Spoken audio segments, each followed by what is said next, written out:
मुझे UP police की काबिलियत पे पहले से कभी शक नहीं था, लेकिन मेरा ये मानना है पुलिस सरकार की होती है और जो सरकार कहती है पुलिस उस हिसाब से काम करती है।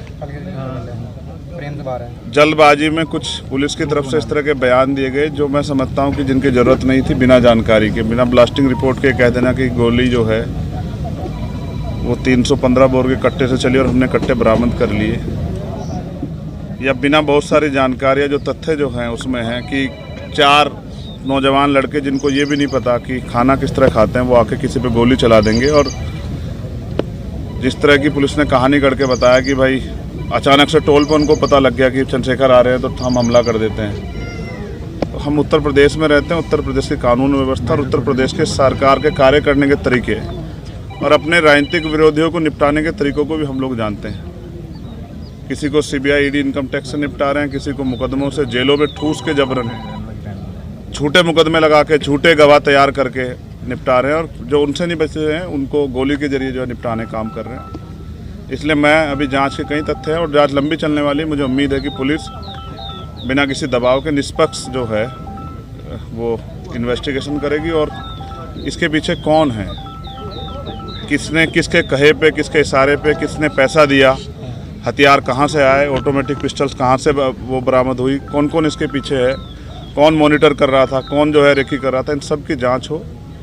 इसलिए भी ज़रूरी है कि आज मेरे साथ है, कल किसी और के साथ ना हो, क्योंकि उत्तर प्रदेश में विपक्ष के लोग बड़ी मजबूती से जो है अपनी लड़ाई को लड़ रहे हैं। और ये तो उत्तर प्रदेश है, यहाँ तो चुनाव सजा होने के बाद पता लगता है कि डीएम साहब के दबाव में मुकदमे लिखा गया था, बाद में वादी मना कर देता, लेकिन तब तक बहुत कुछ बदल जाता तस्वीर। पुलिस के आज के खुलासे से आप संतुष्ट हैं या नहीं?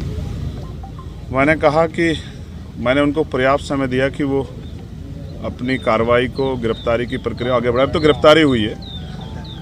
मुझे नहीं लगता कि जिन्होंने इतना बड़ा हत्याकांड, तो पुलिस ने कहा ना, आपने सुना कि भाई वो हत्या करना चाहते थे, तो जो हत्या करना चाहता था उसके पीछे कोई बड़ा कारण हो, छोटा कारण नहीं हो, जिस तरह कारण को आप हवाला दे रहे हो। और मैं लोकतांत्रिक व्यवस्था में हूँ, संविधान को मानता हूँ। मैं जहाँ तक मैं मानता हूँ, मैंने किसी का बुरा नहीं किया। आप सब लोग जानते हैं, मैंने किसी को बुरा ना कहा ना किया। मैंने प्रयास किया कि जिसके भी साथ खड़ा हो पाऊँ, जिसकी भी मदद कर पाऊँ, जिसके भी आंसू पहुँच पाऊँ। और ये मैंने सीखा अपने जो सीनियर लोग हैं उनसे। आजम भाई उनमें से एक शख्सियत है जिनसे मैंने सीखा किस तरह से लड़ाई लड़ी जाती है कमज़ोरों की। तो मुझे लगता है कि अभी उनको जल्दबाजी ना करते हुए, माहौल शांत है, हम लोगों ने लोगों को शांत रखा है, हमने अपील की है। उस समय ईद का त्यौहार था, हमारे कंधों पर जिम्मेदारी थी, हमने लोगों से अपील की, लोगों ने हमारी बात को माना। तो वो जल्दबाजी ना करें, बिना ब्लास्टिंग रिपोर्ट के कह देना कि गोली कौन सी, हमें पता है गोली कौन सी है। तो जल्दबाजी ना करें, सारे जो जितने भी जो तथ्य हैं, जितने भी जो दिशाएं, उन पर सब पे काम करें। क्योंकि जहाँ तक हम जानते हैं कि हो सकता है किसने पैसा दे के कराया हो, क्योंकि वो तो नौजवान बच्चे, उनको इतनी जानकारी नहीं है, उनको ये भी एहसास नहीं था कि ये करने के बाद क्या होगा। तो इसलिए इससे बहुत बड़ा नुकसान हो सकता था प्रदेश स्तर पे भी और देश स्तर पे भी। इसलिए मैं प्रयास करूंगा कि सरकार के दबाव में जल्दबाजी ना करें और जिम्मेदारी से जांच को आगे बढ़ाएं और सभी तथ्यों पर जांच करें। और मुझे अभी भी पुलिस के कुछ अच्छे अधिकारी हैं, उनकी कार्यशैली भरोसा है कि वो सरकार के दबाव में काम नहीं करेंगे। और उम्मीद है कि फेयर जाँच होगी और ये पता लगेगा इसके पीछे कौन है। कल की जो आप लोगों की घोषित पंचायत है उसके बारे में अभी मैंने लीडर्स को बुलाया है, सब लोगों को, और मैं चाहता हूं कि पुलिस को पर्याप्त समय मिले जिससे कि आसानी से वो अपने कार्य को आगे बढ़ा पाए। ये ना हो कि हम इसमें फंसे रहे, इसलिए हमने कार्रवाई को में ढिलाई बरत दी। तो आज शाम तक उसकी स्थिति 6 बजे, 6-6:30 बजे क्लियर हो जाएगी। और मेरा प्रयास रहेगा कि मैं उनको समझाने में कामयाब हो जाऊँ कि क्योंकि कावड़ का समय आ रहा है और मोह अच्छा नहीं है, नुकसान हो सकता है। मैं कोशिश करूंगा कि किसी भी तरह का जुटान ना। अध्यक्ष जी, जब आप पे हमला हुआ तो आपने ये कहा था कि हमारे सहयोगियों ने, साथियों ने उन लोगों को पहचान लिया था। तो जिस प्रकार उनके आज आपने देखा प्रेस वार्ता हुई, तो क्या लगता है वही व्यक्ति थे? नहीं, दिखाए नहीं। आपने देखा क्या दिखाए? आपने देखा हो तो मीडिया के लोगों ने बताओ। फोटो भी वायरल हो चुके हैं सर, आपने देखा हो? नहीं, पुलिस की कार्यशैली ऐसी, फोटो किसी का दिखाते हैं, जाता कोई है, हथियार कोई होता है, लगाया कोई जाता है, पकड़ते कहीं से हैं, दिखाते कहीं से हैं। तो इतने कम समय में कट्टे से तो फायर नहीं हो सकती लगातार, और फायर 6-7 हुई है, 3 नहीं हुई है। तो मैं कह रहा हूँ ना, अभी जांच कर लें, जल्दबाजी ना करें। मैं समझता हूँ उनके कंधों पे जिम्मेदारी है, उनको सरकार को जवाब देना है। लेकिन सरकार भी ध्यान रखे कि इस तरह का माहौल ना बनाए कि लोगों में भय का। आप कानून व्यवस्था तो अच्छी कर नहीं पा रहे हो, इस तरह की बेवकूफ़ी की बातें करने से कोई फ़ायदा नहीं। तो मुझे उम्मीद है कि पुलिस जाँच की इसको सही ओर ले जाएगी और जांच को भटकाने काम नहीं करेगी। मुख्यमंत्री ब्रजेश पाठक कह रहे हैं कि चंद्रशेखर तो मेरे भाई की तरह है और हम उनको सुरक्षा मुहैया कराएंगे। अब से पहले वो जिस पार्टी में रहे, हमने उस दल में काम किया, तो मेरे ऐसा नहीं, राजनीति में किसी बुरे संबंध नहीं होते हैं। तो मैं तो मुख्यमंत्री को बुरा नहीं कह रहा हूँ। वो अलग बात है कि उनके बहुत सारे कार्य ऐसे हैं जो जन विरोधी है, उनकी भाषा ऐसी है जिसको लोकतंत्र में कोई जगह नहीं दी जा सकती। लेकिन फिर भी मैं कहता हूँ कि ठीक है, उनको अपनी सरकार, जनता ने बहुमत दिया, चलाएं। और किसको सुरक्षा नहीं देनी है, किसको देनी है, तो सरकार को तय करना है। मगर अब तो पुलिस सुरक्षा में हत्या हो रही है। अपने अतीक और अशरफ भाई की हत्या के बारे में देखा किस तरह से हुई। पुलिस ने डिफाइन कर दिया, जस्टिफाई किया कि अपराधी थे, माफिया थे, लेकिन वो मेंबर ऑफ पार्लियामेंट भी रहे थे। फिर संजीव जीवा की हत्या, चलो उनको भी आप कर दोगे जस्टिफाई। अब चंद्रशेखर को कैसे जस्टिफाई करोगे?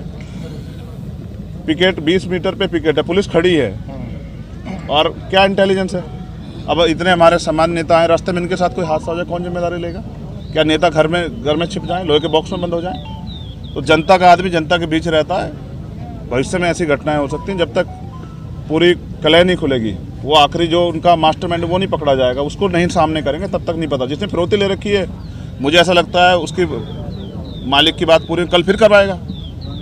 तो मैं हर खतरे के लिए तैयार हूँ, लेकिन मैं भी जनता के बीच जैसे रुकूंगा नहीं, मैं जाऊँगा जनता। पुलिस कह रही है कि जो मोटो था इनका गोली चलाने का, वो ये था कि चंद्रशेखर जो देश के अंदर अपने बयान दे रहे हैं, हम उनसे आहत थे और हम लोगों को बड़ी तकलीफ हुई। मोटिव क्या था? यही बता रहे हैं कि उनसे हम लोग वो हो गए। ये तो उनका विचार है, मोटिव हत्या करना था ना, ये तो सत्य है ना। ये तो नहीं था मैंने किसी जानबूझ के करा लिया। ये तो यूपी की पुलिस है ना, सरकार। इस तरह की बात भी चली कि शायद चंद्रशेखर ने वो लेने। चलो ये तो स्पष्ट हो गया ना। अच्छा, वो ये नहीं कहा कि ये चंद्रशेखर के ही लोग थे। ये चंद्रशेखर जाति के एंगल पे मैं नहीं जाना चाहता। अधिकारियों ने एक सेकंड में टाल दिया। मुसलमान होता, कोई गुजर जाट होता, तत्काल नाम लिख के चलाते। तो मेरे उसमें एक बात और भी आई। एक सेकंड रही बात पुलिस की और उसकी, तो मैं फिर कह रहा हूँ कि कानून व्यवस्था सबके लिए अच्छी होनी चाहिए, चंद्रशेखर के लिए नहीं, सबके लिए होनी चाहिए, अंतिम व्यक्ति के लिए। और वो माहौल नहीं दे पा रही सरकार, इसलिए मैंने मुख्यमंत्री का नहीं संभाल पा रहे तो दे दो इस्तीफा। आपके यहाँ भी अच्छे लोग हैं, उनको दे दो, वो चला लेंगे। ठीक है, मुख्यमंत्री जो भाषण देते हैं उनका असर होता है। कहो तुम थक गए हो, हैं? सवाल मैं इशारा कर रहा हूँ, बार रोक दो। हवा हो जा रही है बच्चे की। हवा टाइट हो रही है हमारी, हाथ पकड़ के बिल्कुल।